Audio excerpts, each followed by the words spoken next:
Asek, ihabol ko na ha. Ay, kakumustahin ko lamang, kamusta po ang sitwasyon natin naman sa super flu? Ang ating super flu, nako, alam mo Cheryl, alam mo nagtataka kami bakit parang sikat na sikat si super flu. Mas kinakabahan talaga kami sa measles. Hindi po nakakamatay ang super flu.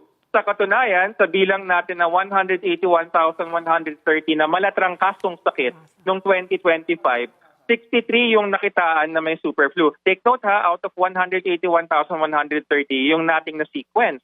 Tapos doon naman sa sinasabi na severe acute respiratory infection o yung malalang pulmonya na nakapagtala ng 24,091 cases noong 2025, 14 yung nakita natin. Napakaliit ng mga numero. Sa katunayan, bumaba pa nga yung bilang ng malalang pulmonya by 19%.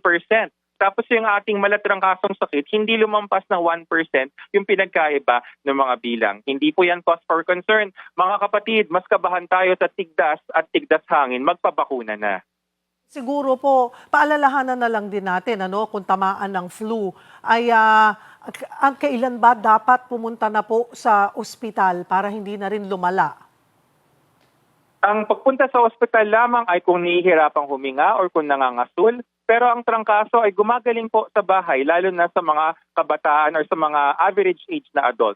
Ang mga iba lang pwedeng or kailangan kumonsulta kapag masyadong matanda na or meron tayong immunocompromised condition o kaya batang-bata. But again, Cheryl, I have to repeat, mas kinakabahan kami sa tigdas.